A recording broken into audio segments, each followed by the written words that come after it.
What you do in life really matters. With a single act of hatred, you can topple those closest to you. But with a single act of kindness, you can uplifting yourself in the process. It is one of the beautiful compensations of life that no man can sincerely try to help another without helping himself. Ralph Waldo Emerson. An act of kindness seems to create a ripple effect, like a raindrop splashed down into an undisturbed pond. The impact spreads, becomes bigger, becomes far-reaching. Kind words can be short and easy to speak, but their echoes are truly endless. Mother Teresa. Time is so short, and there are so many things we must do. We must go to work, pay the bills, feed the dog, dress the kids, and on and on and on. But what if we took the time to do more than what we must do? The purpose of life is a life of purpose. Robert Byrne. What if we went out of our way, unrestrained by what we must do, unconcerned about necessity, and just did something for someone for no reason, but that it was the thing to do? If you stop to be kind, you must swerve often from your path. Mary Webb. Good evening, I'm Julius Hunter. You know, Charles Kuralt used to have one thin line of copy taped to his manual typewriter. It said, "People don't always clobber each other." It was an important thing to keep in mind in the middle of a busy newsroom. Yes, there was ample evidence of inhumanity to report each day, all the murder and mayhem, plenty of clobbering to tell about. But Charles wanted to remind himself and remind anyone else in the newsroom who would glance at that thin but important line that there are plenty of good people out there too. The glass is more than half full, nearly to the rim, really. So few are engaged in all the clobbering, and so many are engaged in kindness. We hope this program is kind of like that thin line of copy on Kuralt's typewriter.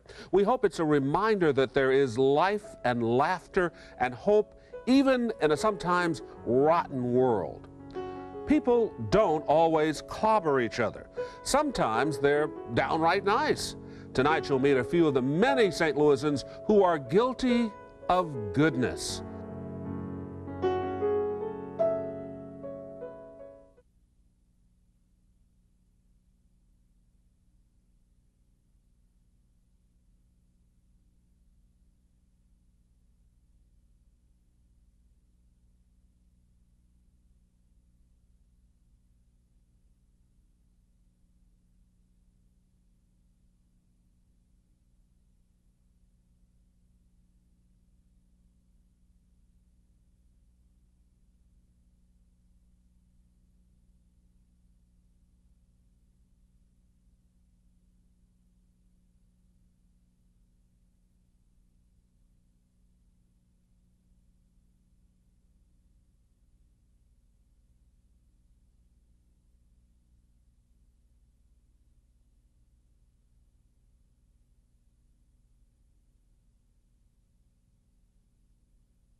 Let's define our terms. What is a random act of kindness? Well, it's doing something for someone for no reason. It's plunking a quarter into a stranger's parking meter in the nick of time. It's shoveling snow from the driveway of an unsuspecting neighbor. It's sending a card to someone who could use a good laugh. In a way, it's taking part in a growing conspiracy, a conspiracy of kindness. And apparently many of you have become members already. A few weeks ago, we asked you to tell us if you caught someone in the act of doing something special for someone else. Well, we got quite a response. Many of the calls and letters we received were from people wishing to thank someone if only they knew whom to thank. Many times, the perpetrator of a random act of kindness prefers to remain anonymous. For example, we got a call from one woman who was a waiter. She wanted to thank a customer who must have sensed she was in financial straits. The customer left a $50 tip with "Hope this helps" written on the 50. The unassuming guy who left it had slipped out before she could say thanks. Another woman wanted to thank someone who left a bag full of toys on her porch on Christmas morning. The note simply said, "From Santa with love." And she wants Santa to know it was the best Christmas her kids have ever had. We also got a letter telling us about Cornell Bond, the head custodian at Hempstead School in North St. Louis. Now, you might say that Cornell is a teacher there as well, because the students learn so much from him about kindness and compassion. It's not going too far to say that Cornell is viewed as sort of a hero here. You can trace it back to what he did 13 years ago. That's when Cornell started a food drive to feed needy families over the Christmas holidays. He began collecting canned goods, fruits, vegetables, bread, and even whole chickens to put into those Christmas baskets. It became an entire school effort with students and staff members all pitching in to help Cornell. 13 years later, his food drive is bigger than ever. The time that I really can tell when I make a difference is when people come in and I'll help them take their baskets out to their car, and they're so happy that somebody thought enough to do something for them. I'm only a small part of it. If it wasn't for the family, you know, the Hempstead Tigers, the Tigerettes, the staff, none of this would be possible. I just happen to be someone out in the forefront that's been steering it for 13 years, and I feel good about it. I look forward to doing it.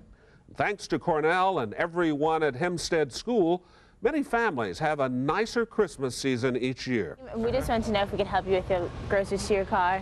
And lest you think kindness is exclusive to the older set, take a look at these students from Pattonville High School. You're liable to see them sometime at a local grocery store offering to help shoppers with their groceries. It's a great feeling because teenagers nowadays are sometimes looked at as a bad crowd, and when we do things like this, it actually makes them know that, you know, we're doing things and we're trying to improve the community and make a difference. Very nice. I think it's terrific. I do too, because they're always showing negative things about kids. And everything on TV today is negative, and this way it's a positive thing. Right. They have no motive. They won't even take a tip if you try. We don't want any change. They're just here helping for no reason. We need more of this. I mean, the kids are really nice. I appreciate it. You can't beat it for the price. I wish there were more. We hope that this kindness would then spread. If we did some kindness to someone, they would then do it to someone else, and it'd just be a better place to live.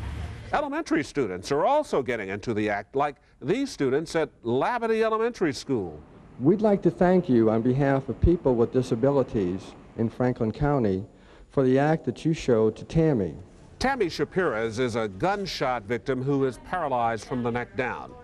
Tammy became an adopted friend of Wynn Shear's 4th grade class. We started by writing letters to her, and then some of my class started to visit her. And they'd come back to school and they'd say, "Mrs. Shear, she really can't move." And I'd say, "Well, that's right. That's what I've been trying to tell you. She can't move. She's only 32 years old and she lives in a nursing home with elderly people." Then the class got an idea. They wanted to buy some equipment that would help Tammy lead a more independent life. They thought Tammy needed a remote control, but she couldn't use the regular remote control. So we We checked into it and found out there was a kind called Sip and Puff that could be mounted on her bed rail, and she could blow and she could sip and she could turn things on and off in her room. But the price tag was $1,400. Mrs. Shear's class asked the rest of the school for help. They decided to not exchange Christmas presents. The school usually has that annual Christmas gift exchange. Instead, they took their money and turned it into the office, and we started a program called Dollars for Tammy. With area businesses chipping in, it took them only 3 weeks to raise the money. I really feel good about it, and it makes me feel good that we did this. We just wanted to have a friend and make her a friend, and so she wouldn't be so lonely anymore. I think I'm going to remember it for my whole life, and I know she will. She just wants you to know that even without any of the equipment, what is so important to her is that you care and that you guys come by and see her and you write her letters. A lot of you have parents that take you to see her, and that means so much to her. She doesn't feel alone anymore. She has lots of children that care for her. Another letter told us about 2 doctors, Dr. William Southworth of Belleville and Dr. Jack Sheridan of Ladue. Each year, these 2 doctors fly to the third world country of Belize to hold free medical clinics in several of the villages there. Gene Verdu helps to coordinate the clinics. Usually when we get to a village where we're holding a clinic, there are literally hundreds of people. We get all sorts of people. We get children who have diseases that you haven't even heard of in this country. The doctors check children for orthopedic and cardiac problems. With financial help from the Rotary Club of Belleville, they often bring children back to St. Louis for medical treatment. Area families volunteer to keep the children in their homes during a recovery. And then they are flown back to Belize for an airport reunion with their parents. Verdu recalls one of those reunions he'll never forget. I took the child back along with other children, but this young couple particularly, the eyes and everything, the expression on their face when I took this child and stood him up at the airport and he ran to them. I mean, the parents just were like in ecstasy, and they came over and hugged me for 10 or 15 minutes. It was quite something to see. The first little girl that we took care of was 2.5 when she came up. She's probably 7 or 8 years old now, and to see her grow up and smile and run the way she would not have run if it hadn't been for the program is heartwarming. Indeed it is.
You know, there's an old Persian proverb that goes like this: with a sweet tongue and kindness, you can drag an elephant by a hair. An act of kindness can do the unexpected. Our next story demonstrates how it can change lives. It was originally printed in a book titled Letters to My Children by Daniel Taylor. It was in the form of a letter from a father to a son.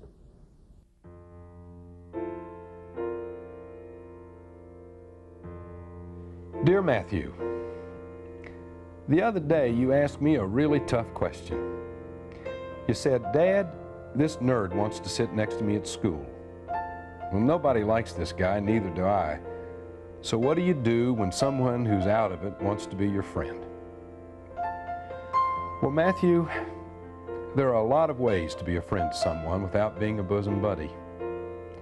Even an occasional act of kindness, as I've seen it over the years, can change the way a person feels about life. I'm thinking about Mary, a girl who was in my class a long time ago. But let me tell you the story. When I was in the 6th grade, I guess you could say that I was an all-American. I was smart, athletic, witty, handsome, especially with a Vaseline wave of hair sweeping back from my forehead. And I was incredibly nice. Well, things really went downhill in junior high, but for this one year at least, I had everything, or I thought I did. Unfortunately, I also had Ms. Owens for an assistant teacher. Ms. Owens was a college girl who was always practicing on us. She helped old Mr. Jenkins, our teacher. Quiet, people. Ms. Owens also went to our church. She knew that even though I was smart and incredibly nice, that there was a thing or two that I could still work on. One of the things you were expected to do in grade school was to learn to dance, square dance of all things. I hated it.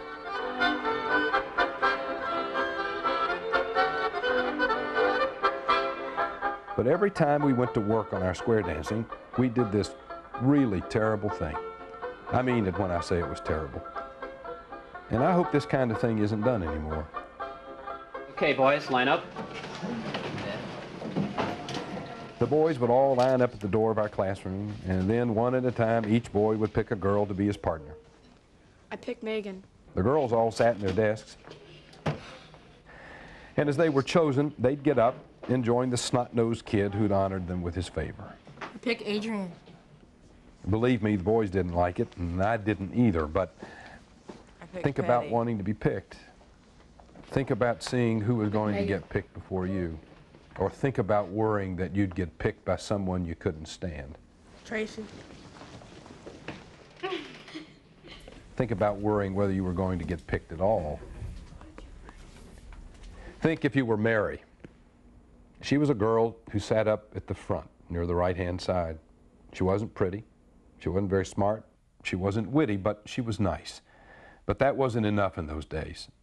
And Mary certainly wasn't athletic. In fact, she'd had polio or something when she was small, and one of her arms was drawn up, and she had a bad leg. And to finish it off, she was fat. I choose Mary.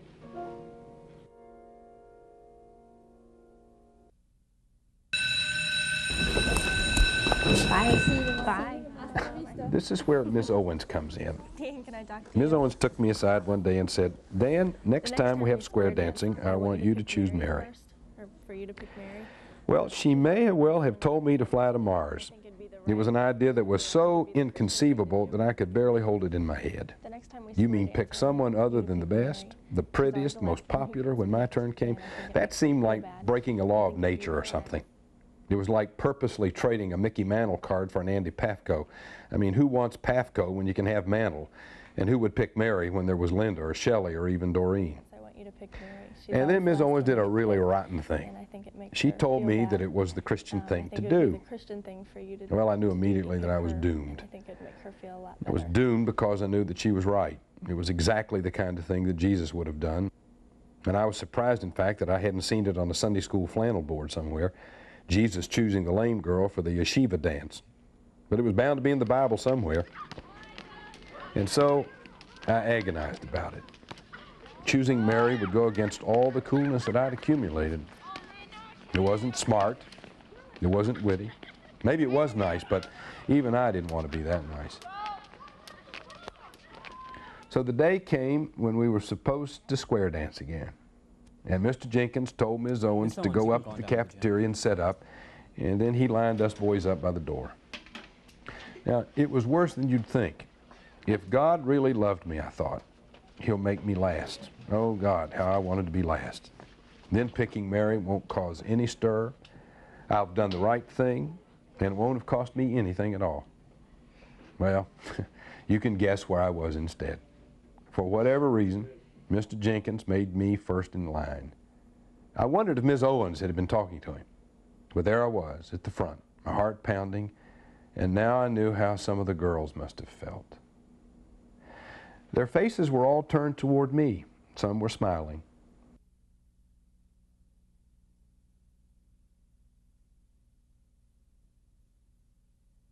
I looked at Mary, and I saw that she was half turned to the back of the room. Her face was staring down at the desk. And Mr. Jenkins said, "Okay, Dan, choose your partner."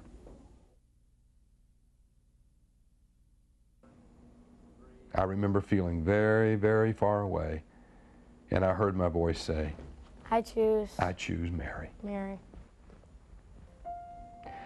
Never has reluctant virtue been so rewarded. And I still see her face undimmed in my memory. She lifted her head. Her face was reddened with pleasure and surprise and embarrassment all at once. And I think it was the most genuine look of delight and pride that I've ever seen before or since. It was so pure that I had to look away because I knew I didn't deserve it. Mary came and took my arm as she'd been instructed. And she walked beside me, bad leg and all, just like a princess. When we walked into the cafeteria, Ms. Owens was already thumping out a march on the piano. She looked over at Mary and at me coming at the head of the line, and she smiled real big, but with no surprise at all, like she knew all along. Lyndon Shelley came up to me afterwards and said, in a catty kind of way, "Ms. Owens made you do that, didn't she?" I said, "No," and I wasn't lying. Ms. Owens didn't make me do it at all. She'd asked me to do it. She had told me I should, but I had chosen Mary, and I was glad.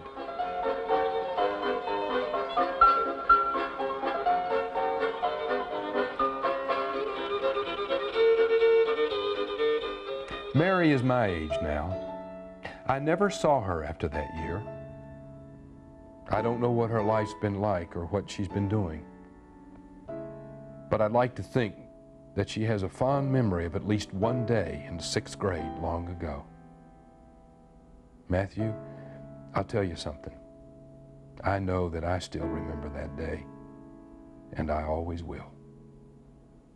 Love, Dad.